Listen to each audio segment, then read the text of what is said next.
Hello viewers, welcome back to my channel. আজকের পর্বে আমি জিভে জল আনা তেঁতুলের টকঝাল মিষ্টি চাটনি তৈরি করে দেখাবো। এটা আমরা সিঙ্গারা, ফুচকা বা দই বড়াতে খেয়ে থাকি। তাহলে চলুন দেখে নেই কিভাবে এই চাটনিটা তৈরি করবেন। তেঁতুলের চাটনি তৈরি করার জন্য প্রথমেই আমি 1.5 কাপ পরিমাণ তেঁতুল পানিতে ভিজিয়ে 3 ঘন্টা রেখে দিয়েছিলাম। এরপরে তেঁতুলটাকে আমি হাত দিয়ে চটকে নিয়ে ভেতরের যে মাঠটা এটা বের করে নিয়েছি এবং তেঁতুলের যে বিচি এবং আঁশটা সেটা আমি ফেলে দিয়েছি। এটা দেখুন আপনারা কতটা ঘন হয়েছে। এভাবে ঘন করে তেঁতুলের মাঠটাকে বের করে নিতে হবে। এটাকে আমি এখন বাগার দিব। এরপর চুলায় একটি প্যান বসিয়ে দিয়ে এতে আমি দিয়ে দিচ্ছি 4 টেবিল চামচ পরিমাণ সরিষার তেল।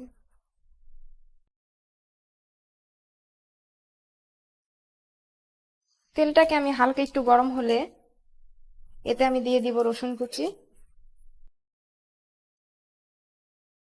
তেলটা গরম হয়েছে, এখন দিয়ে দিচ্ছি রসুন কুচি। এখানে আমি 1/2 চা চামচ পরিমাণ রসুন কুচি নিয়েছি। এটাকে একটু ভেজে নিব।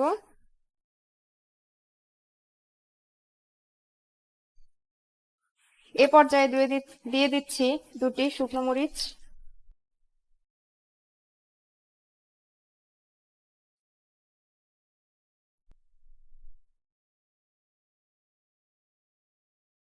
এরপর আমি দিয়ে দিচ্ছি 1/2 চা চামচ পরিমাণ জিরে এবং 1/2 চা চামচ পরিমাণ সরিষা। সবগুলোকে এখন ভেজে নিব। সরিষা দেওয়ার পরে এটাকে বেশিক্ষণ ভাজা যাবে না, এতে করে সরিষাটা পুড়ে যাবে এবং চাটনিটা খেতে তিতা লাগবে। আমার ভাজা হয়ে গেছে।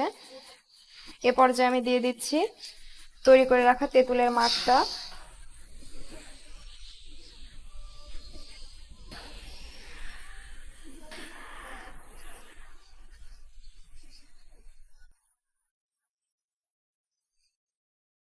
যখন বলক চলে আসবে এরকম, তখন এতে দিয়ে দিতে হবে চিনি। এতে আমি দিয়ে দিচ্ছি 1.5 কাপ পরিমাণ চিনি। আমি এখানে তেঁতুলটা নিয়েছিলাম 1.5 কাপ, চিনিটাও দিয়ে দিচ্ছি 1.5 কাপ পরিমাণ। তেঁতুলটা যতটুকু নেবেন চিনিটাও ঠিক ততটুকুই নিতে হবে। মিশিয়ে নিচ্ছি।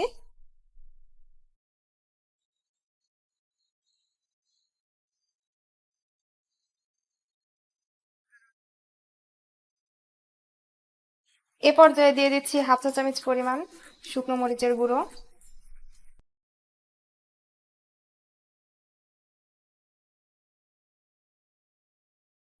দিয়ে দিচ্ছি 1/2 চা চামচ পরিমাণ লবণ।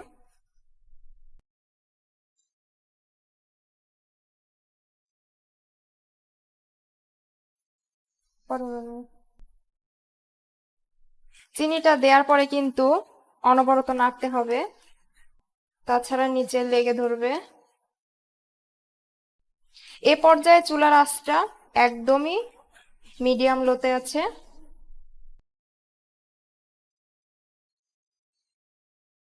এটাকে ঘন না হওয়া পর্যন্ত এভাবে নাড়তে হবে এবং অপেক্ষা করতে হবে যত সময় ঘন না হয়।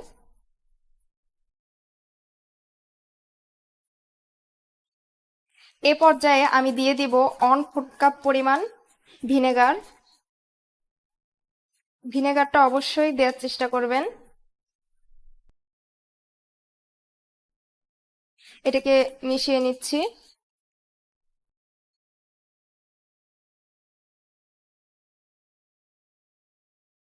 এবারে এটাকে আর 1 মিনিটের মতো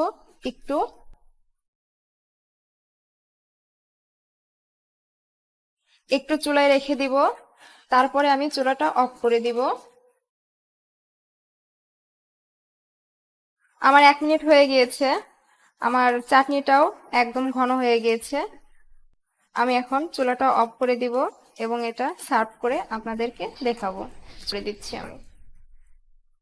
চুলাটা আমি এখন অফ করে দিচ্ছি। তৈরি হয়ে গেল আমার তেঁতুলের টকঝাল মিষ্টি চাটনি। এটা আপনারা 3 থেকে 4 মাস ফ্রিজে রেখেও সংরক্ষণ করতে পারেন বা বাহিরেও রেখে দিতে পারেন। 1 থেকে 2 মাস পর্যন্ত এটা ভালো থাকবে যদি আপনারা বাহিরে রেখে দেন। তো আমি আপনাদেরকে দেখাচ্ছি কতটা সফট হয়েছে এবং কতটা ঘন হয়েছে। এই দেখুন, একদমই কিন্তু সফট এবং ঘন হয়েছে। আপনারা রেস্টুরেন্টে যেরকম খান ঠিক কিন্তু সেরকমই হয়েছে।